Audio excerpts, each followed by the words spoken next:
Welcome to PGOG postgraduate class in obstetrics and gynecology, and today's topic is surgical management of cervical cancer. In cervical cancer, choice of surgery depends on stage of the disease and desire for fertility. We have already seen in the last class staging of cervical cancer as per FIGO 2018.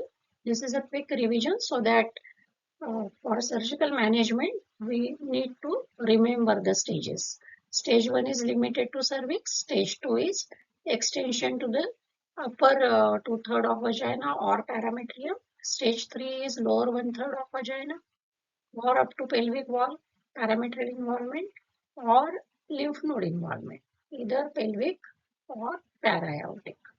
And stage 4 is spread to surrounding viscera or to the distant organ. As far as surgical management goes, what we need to remember are mainly stage 1, where we further divide it as 1A and 1B.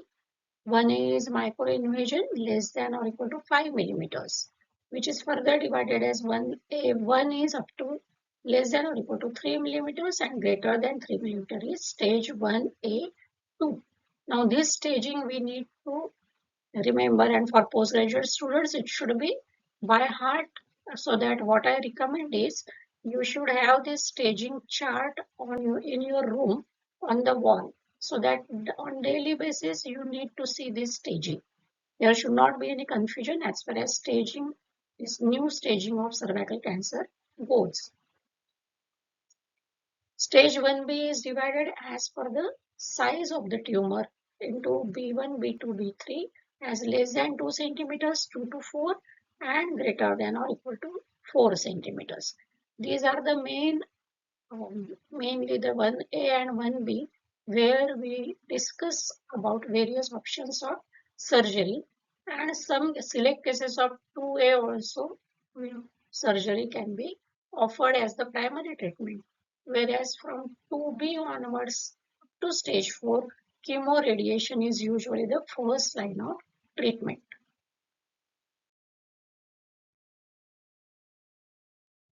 Primary lymphatic drainage of the cervix is to parametrial lymph nodes, paracervical lymph nodes, obturator lymph node, external iliac lymph nodes, hypogastric or internal iliac lymph nodes, and presacral lymph nodes. Whereas secondary lymph nodes, which are usually getting involved after the involvement of primary, these are common iliac group of lymph nodes, para-aortic lymph nodes, and inguinal lymph nodes. Definition of a sentinel lymph node is, it is the first lymph node passed through in cases of metastatic cancer. Any cancer which is spreading by lymphatics, and in that case the cancer, when it affects the first lymph node which is affected as a first lymph node, whenever the cancer starts spreading to the lymphatics, that lymph node is called as sentinel lymph node. As far as sentinel lymph node mapping for cervical cancer goes, it is at present mostly under research, but still textbooks are now mentioning it as an option for lymphadenectomy. Currently, prospective studies are still going on, and there are some mainly problems associated with this sentinel lymph node mapping in cervical cancer. There are individual variations in the lymphatic drainage of cervix. So same lymph node will not be always with the sentinel one. First lymph node which gets affected is not same for all the patients. It depends also on site of the cancer, whether the cancer is affecting mainly the anterior part of cervix, lateral part or posterior part. Accordingly, various groups of lymph nodes can be the sentinel lymph nodes. Sentinel nodes for cervical cancer are obturator, iliac, or parametrial lymph nodes. These are most commonly observed in patients. A dye is injected or a radioactive substance is injected at 2 to 4 places in the cervix, and the colored or radiofluorescent lymph node is removed. that is identified as a sentinel lymph node.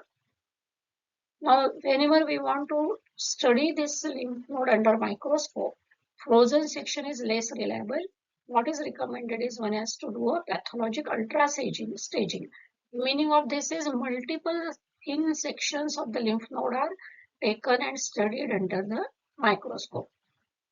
Advantage of sentinel lymph node mapping is procedure-related morbidity of lymphadenectomy is avoided, whether we want to do the pelvic lymphadenectomy or para-aortic lymphadenectomy.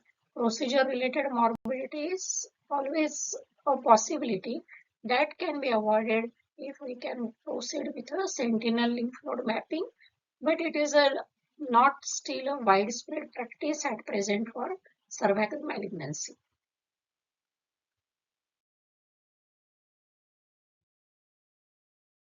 The lymph node involvement is further divided or stratification is done further depending on how much is the microscopic appearance and involvement of the lymph node, how much is the size.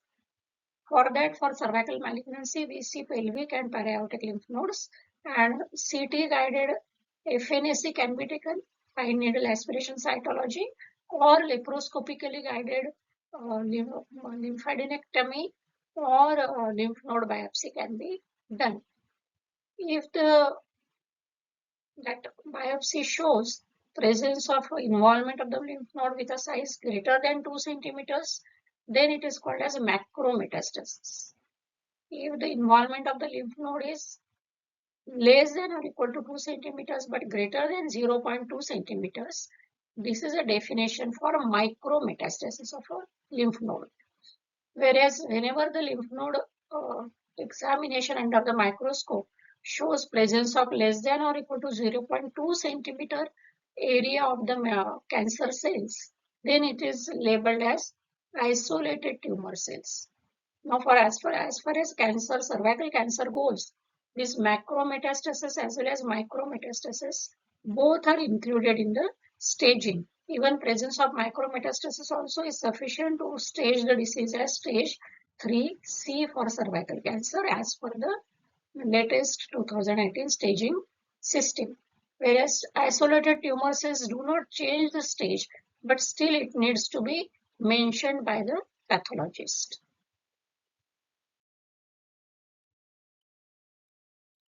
What are the options for the surgical management of cervical cancer? Either we can do conization with or without pelvic lymphadenectomy or sentinel lymph node mapping. Or one can do radical trachelectomy or simple hysterectomy, which can be done abdominal or vaginal, or radical hysterectomy. So these are the four operative procedures which are with us as options whenever we want to surgically treat a patient of carcinoma cervix. Now, patient wants fertility sparing surgery or patient wants fertility preservation, then in that case we have two options, either conization or radical trachelectomy, where mainly what is being removed is only the cervix and body of the uterus is preserved. If patient is not desirous for preservation of fertility, then we should be doing hysterectomy, which is further divided as simple hysterectomy and radical hysterectomy. About conization, we have already seen this in the class on treatment of cervical intraepithelial neoplasia or pre-invasive cancer of the cervix. This is a revision. Conization is a procedure which is done under anesthesia. It can be used for endocervical lesions also. Laser guided conization is preferred over the cold knife or scalpel conization, as complications are less with the use of the laser. But if facilities are not available, we can do the cold knife conization where we are using the scalpel. Complications of this conization depend on how much is the depth of the cone. Here it is a shallow cone. Here you can see that it is a deep cone. So deeper the cone, greater is the risk of complications. Immediate complications can be hemorrhage or infection. Delayed can be cervical stenosis or cervical incompetence. So adverse obstetric outcome can occur because of this, such as recurrent pregnancy loss, preterm labor, because of this cervical incompetence. Conization is as effective as hysterectomy, provided ages are free of the disease. How it is done is lignocaine 10 to 20 ml is injected, and one can even use epinephrine to reduce the bleeding, or one can use vasopressor. Speculum is used, larger speculum and retractor, so that the visualization of cervix is better. Stay sutures are given at 3 and 9 o'clock position for stabilization of the cervix and to reduce the bleeding. Sutures should not be taken too deep or too lateral to protect the ureters. Lugal iodine is applied over the cervix to visualize the transformation zone. Number 11 blade of the scalpel is used to take the incision. So this is how a stitch is applied at 12 o'clock position for the histopathologist for the orientation, and we should start at 6 o'clock and give incision, circular incision over the ectocervix. These are the stay sutures at 3 and 9.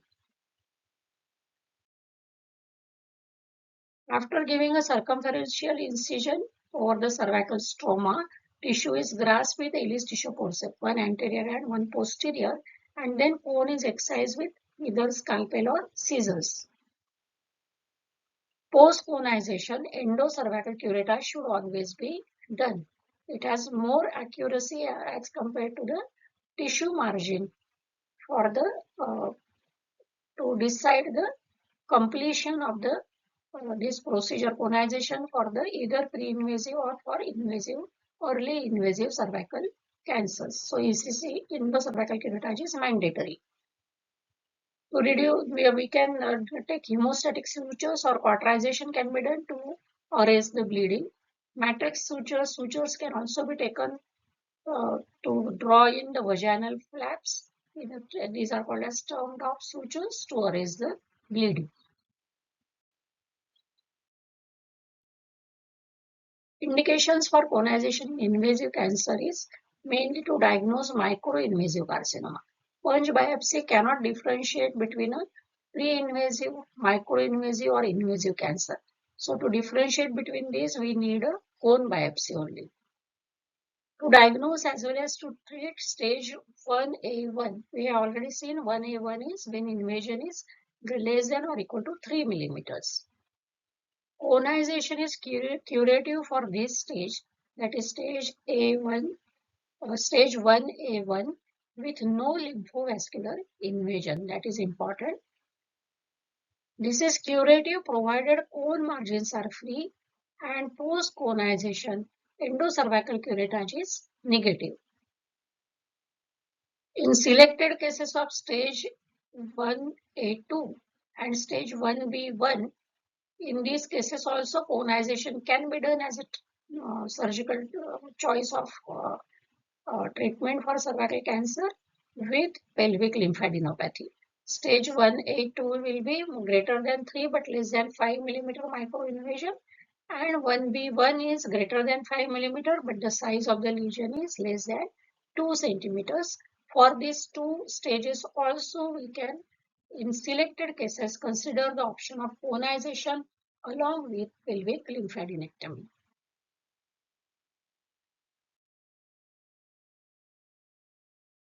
Now this is how a cone will come out at the end of the procedure, conization procedure.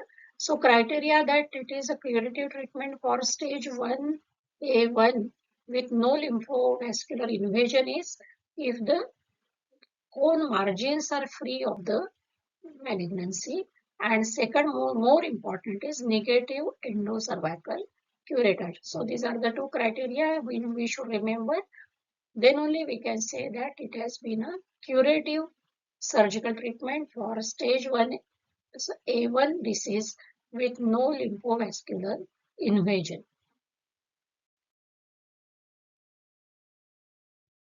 Next, we'll see radical hysterectomy. The first part of this is Classifications of radical hysterectomy. Now at present there are two classifications which are mentioned in the textbooks. One is older classification which was suggested in 1974 by Piver Rutledge Smith classification. Piver Rutledge Smith classification 1974, where there were 5 classes which were mentioned as class 1, class 2, class 3, class 4 and class 5 of radical hysterectomy. The newer one is a 2008 classification, which is called as a Curlo-Morrow 2008 classification, where there are 4 types of radical hysterectomy as A, B, C, and D. B, C, and D are further subdivided into B1, B2, C1, C2, and D1, D2. So first we will see this older classification, that is Piver Rutledge Smith classification, where there are 5 classes. Class 1 is extrafacial total hysterectomy. Class 2 is modified radical hysterectomy, which is also called as Wertheim's hysterectomy. What is removed is a vaginal cuff. Uterine artery ligation is done medial to the ureter in this class 2.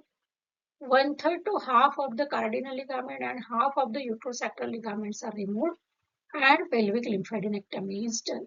Now, this is a commonly asked question in practical examination also. What is the difference between what is Wertheim's radical hysterectomy and what is Meig's radical hysterectomy, or how do you classify radical hysterectomy? And for that, postgraduate students should remember that main difference between this class 3 and class 2 is how much uterosacral and cardinal ligaments are being removed and where is the uterine artery ligation done. In class 3 or Meig's radical hysterectomy, vaginal cuff is removed, uterine artery is ligated at the origin, whereas here in Wertheim's it is ligated medial to the ureter. So lesser ureteric dissection is required for Wertheim's, whereas greater ureteric dissection and mobilization is required for Meig's type of radical hysterectomy or class 3 radical hysterectomy. So uterine artery is ligated at its origin. Complete removal of cardinal and uterosacral ligaments is done along with pelvic lymphadenectomy. Class 4 and 5 are called as extended radical hysterectomies, where in class 4 along with class 3, superior vesical artery is also removed and 3/4 of the upper vagina is removed. Class 5 is apart from whatever we are doing in class 4, along with that terminal ureter or part of the bladder or part of the rectum is also excised.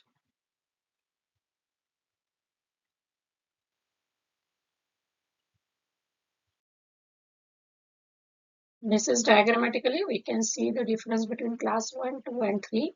Class 1, as we have already seen, is an extrafacial hysterectomy. Now for a postgraduate students, you must be doing hysterectomy. Abdominal hysterectomy especially is usually taught hands-on in during post-graduation. By the time you complete your post-graduation, usually you know how to do the abdominal hysterectomy. And whenever we do the hysterectomy for benign conditions, we so many times do it as intrafacial, where we incise the fascia over the cervix and we push it down so that the chances of bladder injury are less. But whenever there is a suspected malignancy and we are doing a hysterectomy, fascia might contain lymphatics. This is a fascia surrounding the cervix, and this fascia itself has lymphatics and it itself can have the, because with the lymphatic spread, it can have the malignant cells. So whenever we are doing for any malignancy hysterectomy, it has to be extrafacial. That means we remove the fascia along with the cervix. That is why it is called as a extrafacial. I hope students are clear about this intrafacial and extrafacial hysterectomy. So when we remove the cervix along with the surrounding fascia, that is extrafacial hysterectomy, that is called as class 1. Class 2 is where this is the lateral cardinal ligament or McEnroe ligament, and this ligament is removed only for medial 50% is removed, as well as uterosacrals also are removed to the only 50% medial part of the uterosacral, which is nearer the uterus, is removed. That is class 2 Varadhan cystectomy, where the uterine arteries are ligated medial to the ureter. These are the uterine arteries ligated medial to the ureter. Class 3 on the other hand is where the cardinal ligament is removed, and removal is up to the pelvic wall. Uterosacrals are also removed, and they are removed by dissecting them up to the their insertion into the sacrum. And uterine arteries are ligated at the origin of the vessel. So that is class 3. Class 2 is also called as Vardheim's. Class 3 is called as mixed radical hysterectomy. This yellow is the fascia surrounding the cervix.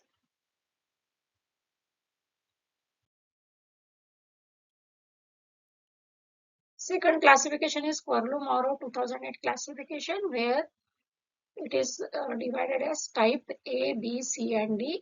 Type A is extrafacial hysterectomy, where only the identification of ureters is done. Ureteric dissection is not done at all. Uterine artery, uterosacral ligament, cardinal ligaments, all are ligated or excised as close to the uterus as possible. And vaginal cuff removal is usually less than 10 millimeters. Then it is a type A as per the new classification, type A radical hysterectomy. Type B is further divided into B1, B2. B1 is when ureters are deperitonized, ureteric dissection is done. 50% removal of the uterosacral and cardinal ligament is done. 10 millimeter is the minimum vagina which is removed. 10 millimeter from cervix or from the tumor.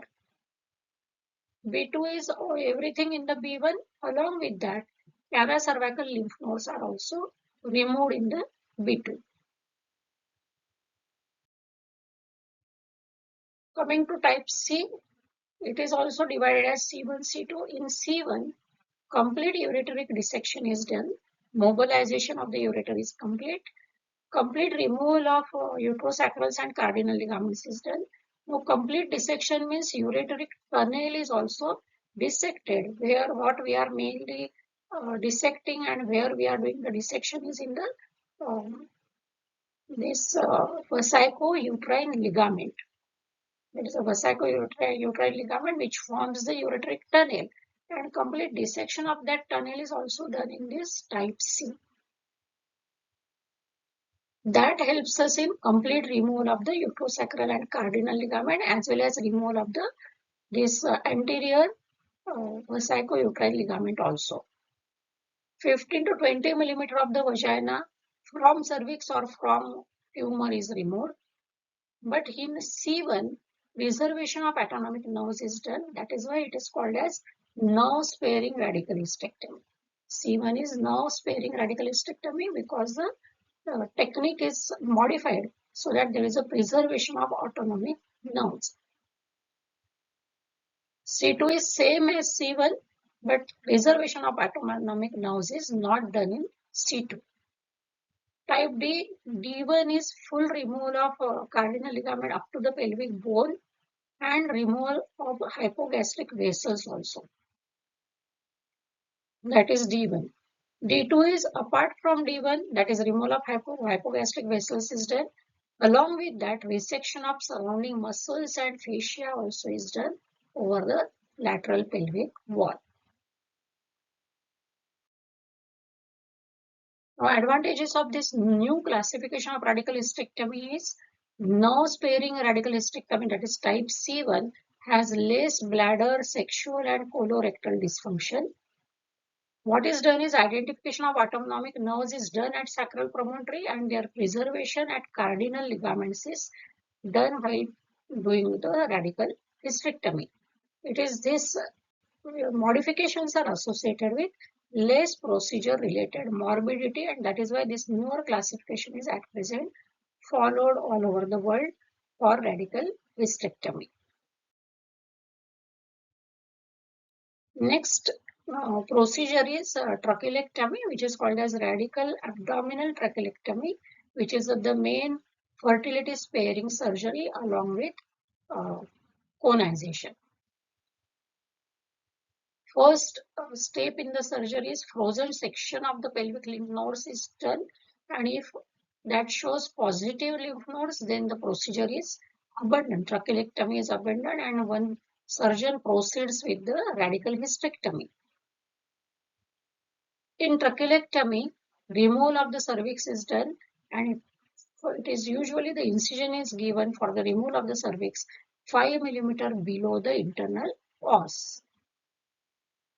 Here, ureteric dissection and mobilization is done, and removal of parametrium and paracolpos is done. Paracolpos is the tissue surrounding the colpos is for vagina, tissue surrounding the vagina, and parametrium is surrounding the uterus. So parametrial and paracolpos removal is done same beyond the ureters, same as in type C1, that is nerve sparing radical hysterectomy.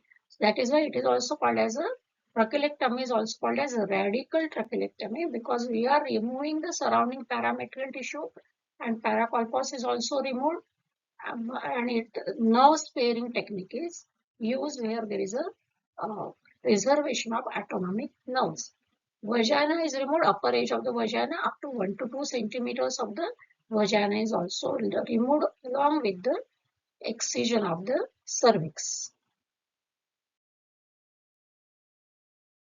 Frozen section is taken from the uterine edge of the specimen. If it is negative, then permanent cervical encerclage is given by some surgeons. Some surgeons do not do this as a routine. Endometrial curettings are to be again observed under as frozen section facility, and if all the frozen sections are negative, then suturing of the vagina is done with this now neo cervix by taking around 6 to 8 sutures. Vaginal dilatation is to be done 6 weeks post-op relatively to prevent the atrophy of the vagina at the apex of the vagina with this neo cervix formation. In 50% of the patients with this radical trachelectomy, there are few cases reported, but it shows around 50% successful pregnancy rate after the procedure.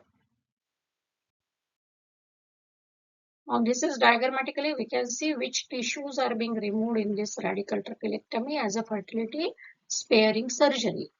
Ovaries, tubes, and cornu are protected. There should not be any surgical trauma to these structures. Round ligament is cut at the start of surgery, and at the medial end of the round ligaments, clamps are used to stabilize the uterus. What is being removed is the cervix, then cardinal ligament, uterosacral ligament, and nerve sparing radical hysterectomy is done along with the removal of the 1 to 2 centimeter of the vaginal cuff. So this much of the area is removed. So lateral area is tissue is also removed is most important. That is why it is called as radical trachelectomy.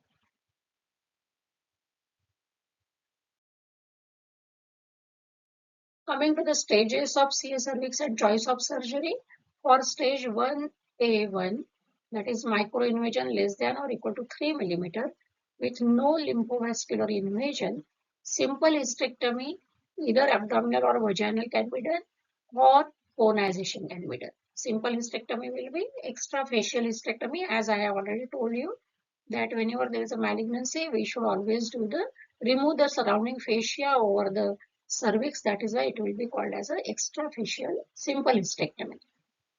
Now, if there is a stage 1A1 with lymphovascular invasion, or if it is a stage 1A2, that is invasion, microinvasion is greater than 3 mm but up to 5 mm, then what is recommended is type B radical hysterectomy. Where what is type B is mainly where the ureters are not much dissection of ureters is done, uterine arteries are ligated near the ureters, and 50% of the cardinal ligament and uterosacral ligament is removed. Along with this type B radical hysterectomy, pelvic lymphadenectomy or sentinel lymph node mapping should be done. Stage 1A2 and stage 1B1 1B1 is when size is less than 2 centimeters, invasion more than 5 millimeters. In selected cases, conization with pelvic lymphadenectomy and sentinel lymph node mapping can also be offered to the patient. Stage 1, B1, B2. Now we have entered into B. Till now it was stage 1A. Now stage 1B. So if it is B1, B2 or selected B3 or selected 2A, for all these types C1, that is nerve sparing radical hysterectomy, is the best surgical technique of choice. If patient wants fertility sparing surgery or fertility preservation, then for all these cases, trachelectomy can be done. But before, as I said, before deciding whether to proceed with trachelectomy or to do the radical hysterectomy, pelvic lymphadenectomy is a mandatory first step. So pelvic lymphadenectomy or sentinel lymph node mapping should always be done. Rest of the stages, stage 1B3. 3 is when the size is greater than 4 centimeters or up to 4, stage 4. Chemoradiation is the better choice of management as compared to surgery. So to simplify the treatment plan, simplify the treatment plan as per the staging. For stage 1A1, 2, 1B1 and 1B2, surgery is usually the first modality of treatment, choice of treatment. And if patient is not fit for surgery, then only chemoradiation is preferred. Similarly, for stage 2A, 2, stage 2B, stage 3 and stage 4, for all these stages, chemoradiation is the first line of treatment. Only remaining 2 are in the midway, that is stage 1B3. Again, I will repeat here, the size of the tumor, though it is limited to the cervix, is greater than 4 centimeters, or stage 2A1 is where it is involving the upper two-thirds of the vagina, but the size of the tumor is less than 4 centimeters. These are the two situations where either you can offer a choice of chemoradiation to the patient as a primary treatment or surgery as a primary treatment. So in selected cases for these two, even we can proceed with a radical C1 type of radical hysterectomy. Place of fertility sparing surgery, it will be for, as we can see, for stage 1A1, if there is no lymphovascular invasion, conization is the fertility sparing surgery. For selected cases of A2 also, stage 1 A2, where invasion is more than 3 millimeter but less than 5 millimeter, selected cases we can even take a decision to proceed with conization. But in that case, what we need to do is a pelvic lymphadenectomy or sentinel lymph node mapping. Lymphovascular invasion is a bad prognostic factor for even earliest stage of cervical cancer, where we have to take a decision to proceed with a radical hysterectomy. But radical trachelectomy is mainly it is indicated as a fertility sparing surgery for stage 1 B1. B1 is when the size is less than 2 centimeters. Whenever size is greater than that, for selected cases, one can try and do radical trachelectomy, but there is always a risk that recurrence it will be greater and patient might ultimately need a chemoradiation as additional treatment modality along with this radical trachelectomy.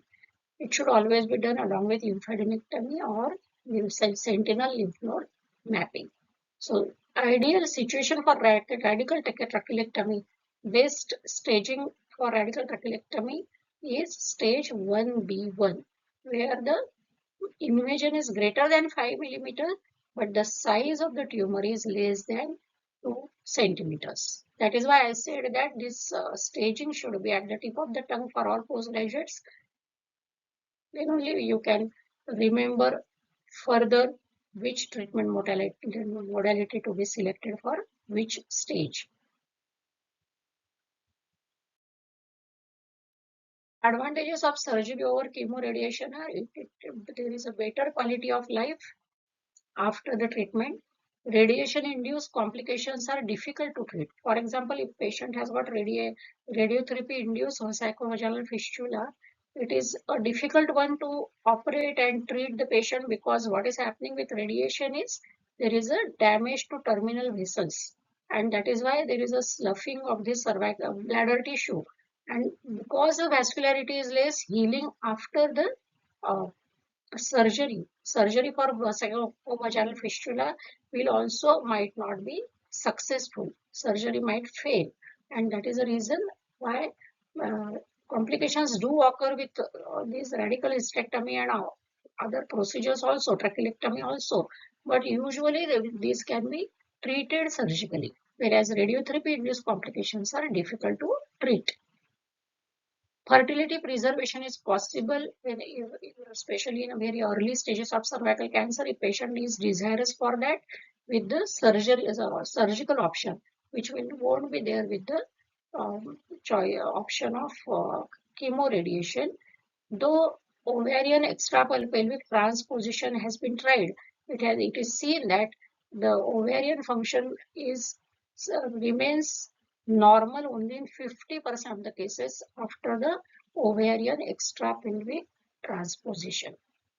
That is to prevent the radiation hazard to the ovary. Ovaries are placed above the pelvic brim. Vaginal narrowing is more with radiation. So primary chemoradiation is associated with more vaginal narrowing, which affects the sexual function of the patient.